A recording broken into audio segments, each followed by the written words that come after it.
If you're not playing on a 3DO system,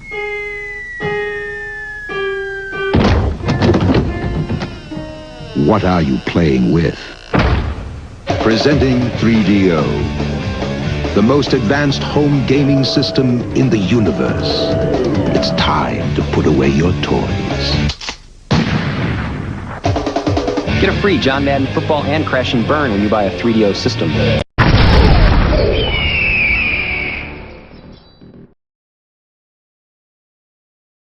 What is up, guys? John the Retro Bro back again. Do you even early 90s not popular CD-based console, bro? We're finally making the video about the 3DO. This is a video I've actually been wanting to do for a while now. The 3DO was something I got last year, actually, in 2019. I never got around to making a video about it. But guys, let's talk the Panasonic 3DO. Bro, do you even 3DO? Let's talk about it. I've never actually... So the interesting thing about the 3DO is this. I didn't even know it existed until probably the late 90s, well after it wasn't even a console anymore. Now, if I would have seen this thing in 1993, which was when it was released, I probably wouldn't have even thought this was a console. Even if you look at the box for the console is very plain. It is very Jane. It is something that doesn't appeal to the eye when you look at something like the Sega Genesis at the time that was out, the Super Nintendo at the time that was out. They always had like the high-class marketing on the box as far as the Genesis and Super Nintendo goes, the games on the back of the box. 3DO, not so much. It looked like something your grandma would buy.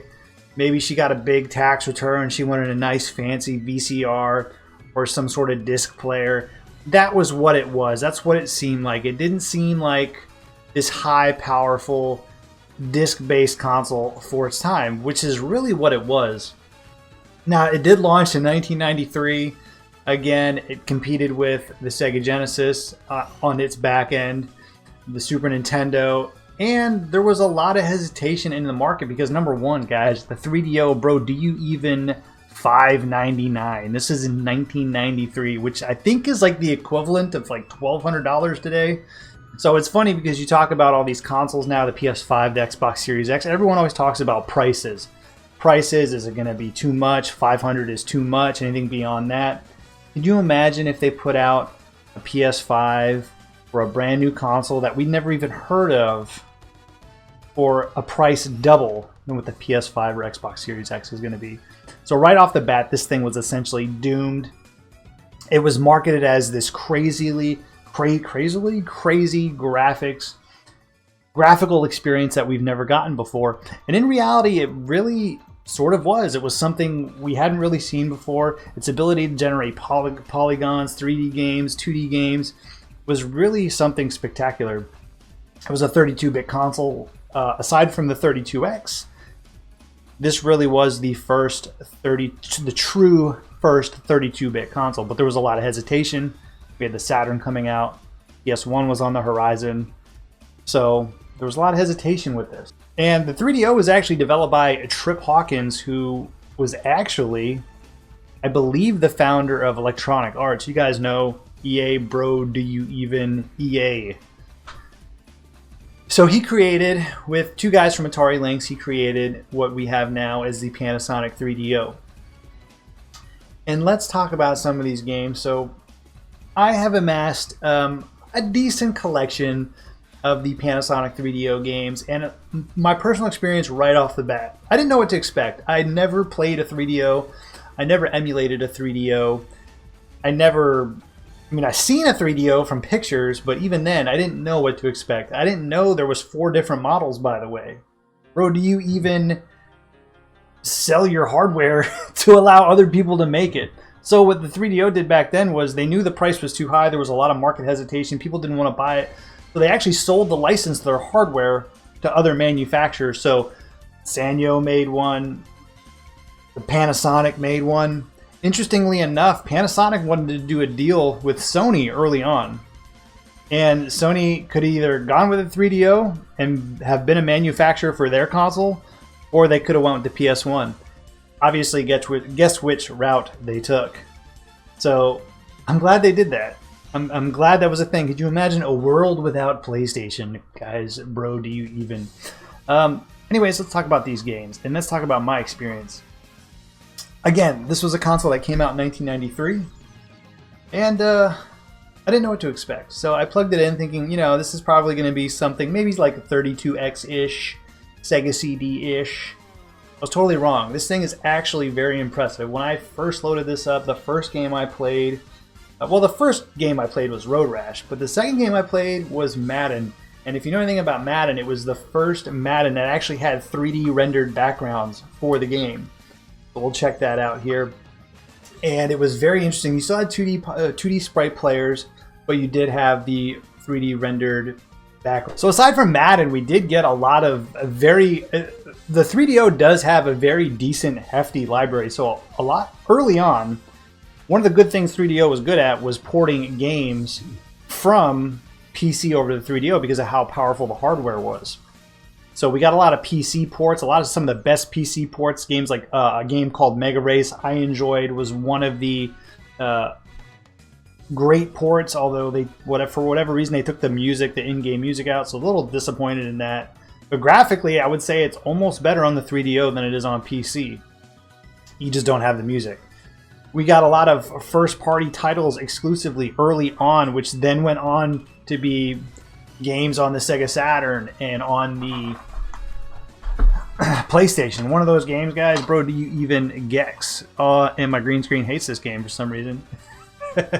So the nice thing about Gex is I always wanted to play Gex. Well, I never really played it on PS1, and I knew it was an exclusive for the 3DO early on. So I really wanted to experience how the game was meant to be played. Very much enjoyed it. It was a very good game. Still playing it. I'm going to do a full playthrough of Gex on my own. I'm not going to stream it just because I really want to sit down and enjoy that game as it was intended to be. Again, guys, Madden. Look at oh, that's another thing. Bro, do you even a massive box? Look at this. This thing's bigger than my head. This is a complete this game, very cool. You have to have Madden. Obviously, yes, I know it's a sports game, but I mean, if you're gonna play the best Madden, guys, this game's from I think this one's from 1994, 93. So when you look at this game, when you compare this to games like Madden from the Genesis and the Super Nintendo, this literally, I mean, in comparison, blows anything out of the water. Absolutely amazing. So the interesting game, so I do have this game, and it did actually launch with the 3DO, and I find this title to be extremely ironic because of the, you know, inevitable, you know what happened to the 3DO. The game's called Crash and Burn. Look at that. It's actually a racing game, so this was the only game to launch with the 3DO. One of the things 3DO wanted to do originally, they were going to have like a 15-game launch. They were going to have a pretty hefty launch, but what they kept doing to the console was they kept changing it so developers were having a hard time getting their games ready for launch. So by the time Panasonic or 3DO essentially said, okay, we're good, these games weren't ready because the developers already had to change them so many times. So, very interesting story. So, Crash and Burn, I mean, the name, it was almost like an omen, bro. Do you even Nostradamus? Shockwave is another good one. This is kind of like almost like on the verge of Star Wars for the 32X, a shooter style game. It's a fun game, but the environments are very boring. Mechanically, it's a good game, but environmentally, it's a very strange game because if you are flying towards a mountain, you can't go over it. You almost have to go around. It's really, really weird. Road Rash, which is, of course, the original Road Rash. They supposedly say this plays best on the 3DO. I have played it on PS1. I've played the original PC. I've now played the 3DO version. I have to say, I still think the best version is the PC version. I like this one in comparison to PS1. I would really say it's on Probably around the same. Honestly, I really don't see a huge difference. But you gotta have Road Rash. That's almost like a must-have. Another sports game, but I really enjoy it. This is actually it has a very arcade feel. It is 5v5. You can do actual seasons. You can play as actual NBA teams. That's Slam Jam. And shout out to Cyrus Martin for this. He actually found this at one of his local stores out where he lives. Shot me a message, was, hey man, they got some 3DO games. Do you want any? Took a picture. I got this. I think Shockwave was another one, so there might have been one more, but I'm not too sure. Slam Jam's very fun. Very arcade-style NBA game. However, we know games like NBA Jam were because they were arcade games, they were very cheap. Once you started winning, the difficulty would crank up, especially in the second quarter and the fourth quarter. Would give you like a little bit of hope in the third quarter and then just slam you in the fourth. This is kind of how this game is. It's really fun. I do enjoy it. Again, it's cheap because if I'm on defense and I swat at the ball, it's almost always a foul. However, the computer can seemingly like push me off the court and there's no foul. So, but other than that, it's a good game. Just that little bit of cheapness in programming, kind of a little bit of turn off. So moving on, one of the things that 3DO did so much better than the Sega CD was FMV. And Sega CD, you had that little tiny box. That little tiny box that you had to almost like squint your eyes to see any, like to make out any picture for those FMVs. But 3DO did it right. You actually have a full screen, and Mad Dog 2, which is actually a light gun game.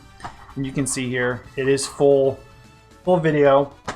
You can play it with a controller. Unfortunately, I am playing it on an LED TV right now, so I'm only using a controller. But it's really fun. It's really like playing a movie. You know, 3DO did this really good. And it's an interesting game. Eventually, I'm going to get a CRT hooked up somewhere down here. Somewhere in the Bro Cave. Bro, do you even a CRT OG hardware? It'll happen eventually. We're just not sure yet. We're not sure when. Burning Soldier. You guys know what Burning Soldier is. I believe this was originally, yes, I think this was an early title. And it was a first party. This was made by Panasonic 3DO. Almost, again, got that Star Wars style feel to it. This one's a little bit better, I would say, than the other one I had showed you guys early on. I already forget the name of it. So, I actually didn't get to play too much Burning Soldier, but I really enjoy it. So, as far as games go, it's actually got a very good library of games. I've enjoyed all of these games. Like I said, Gex is amazing. They're all just super good. And they are hard to find, though. You do have ports like Sewer Shark, which I didn't even know had a 3DO title. But, I mean, if you look at Sewer Shark on eBay, there's like one listing, and that same listing's been there for a week. So you got to really do some research. These aren't like, I'm going to, hey, look at this game, I'm going to go buy it. One of the best ports of Street Fighter 2 is actually on the 3DO, which I believe is Street Fighter 2 Turbo. That is supposedly one of the best ports. I want to check that one out. And then, of course, there is Doom, but Doom has no music. For whatever reason, it's supposedly a really good port, but I can't imagine playing Doom without any background music. Road to you even music. Although I will take no music over the 32X music for Doom. So let's be real. Let's be honest with ourselves, guys. So I want to know what kind of experience do you guys have with 3DO? I really enjoy it. I think for the time, its short lifespan, 93 to 96, I believe it sold about 2 million, which ironically is more. It did outsell the Sega Saturn in the United States. So it did sell more units than the Sega Saturn in the United States after they were able to get that cost down for the console. But I think if you are a collector, if you are somebody who's into retro gaming, if you are into the retro scene, you have to have a 3DO. I think it's one of those things. Emulation is still a little spotty for it, or dodgy, as some would say. It is a very good console. It is very powerful. It's very impressive for its time. Now keep in mind, and you guys know, you guys are all retroholics, retro fans. You know when you hook something up, if it's impressive or not. when you compare it to other things of its time. So I was really blown away. I love it. It's a fun console. It's definitely something I enjoy having. It's not something I'll probably ever get rid of. It's funny because when I moved, one of my buddies picked it up. He's like, he's not a gamer at all. He's like, you got like this VCR box, or I don't know what that is. I'm like, dude, that's a 3DO. He's like, what is that? So it's definitely like a good conversation piece. If anything else, it's a good conversation piece. Let me know what you guys think. I want to know what kind of experience you guys have with the 3DO, and if you've ever had one. Did you remember seeing one when they launched? Did you remember like getting excited about one? I mean, I think I briefly remember some ads. Like when I see those ads, I'm like, oh, I remember that ad. But other than that, that was about it, guys. Let me know what you guys think. Comment below. And until next time, guys, bro, do you even 3DO? See you on the next video.